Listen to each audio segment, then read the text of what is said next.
So next comes solving problems. Business problems, family problems, personal problems, financial problems, emotional problems. There's all kinds.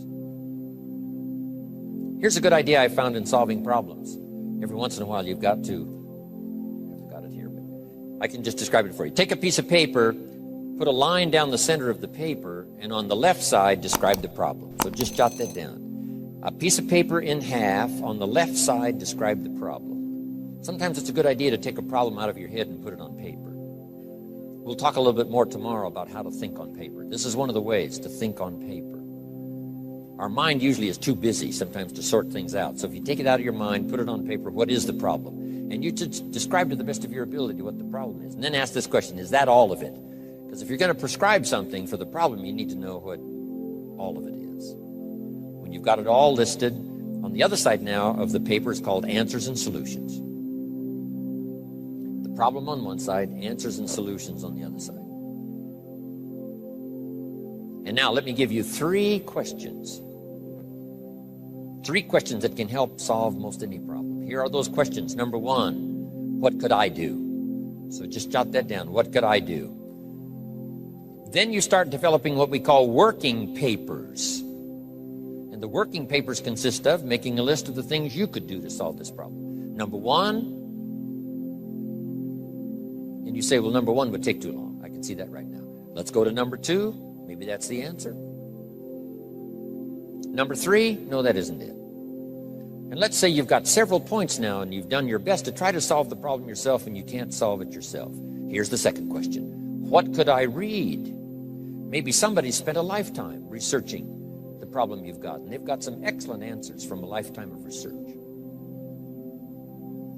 Maybe in your own journal you've taken notes before on something. You say, hey, I remember a class I took. Seems like there were some answers there. So you go back, do a little research. So under number two is research. And if you search, what? You will find. If you research, you will find. Search and research.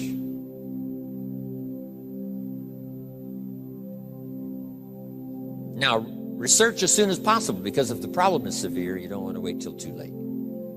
My friend Kenny comes to me and says, he just lost a beautiful lady, fabulous lady. They got a divorce. She was really something. Then after his divorce, he comes to me and says, you know, it's over. But he says, you know, something strange. He said, I found a book in my own library that I think would have saved my marriage if I had read it before my divorce. And it was a book entitled How to Live with Another Person. He said, I should have read that book. He finally read it, but it was a little late. It's like reading a book on nutrition after you've had a heart attack, right? I mean, that's good. That is good. But gosh, it's so much better to read it before. Spare yourself the agony and the lost time and maybe the loss of your life. Now, if you tried to solve it yourself and you can't solve it and you've researched and it doesn't seem like you've got the answer, here's number three. The third question is, who could I ask? Is there someone around me that might have the answer to my problem? Now, under that, put this. Don't ask first now. Try to solve it yourself. Develop some working papers. What you think you might do, that still isn't it. Here's some books I've read. This guy's crazy. This guy, no answers. Haven't got it. Now I ask. But if you now can show your working papers to who you ask, you can't believe how swift the answer will come. All of us have heard this, but let's remind ourselves one more time and put it in your notes. We all love to help people who, first of all, try to help themselves.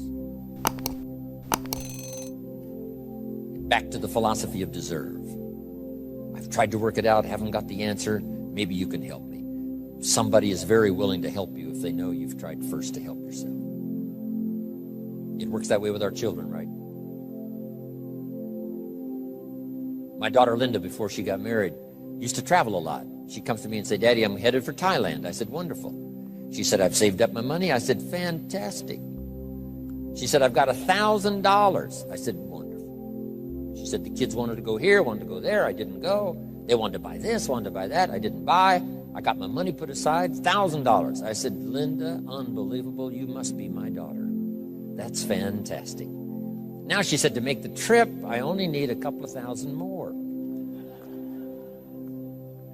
An easy 2,000, right? But she knew she couldn't get the whole 3.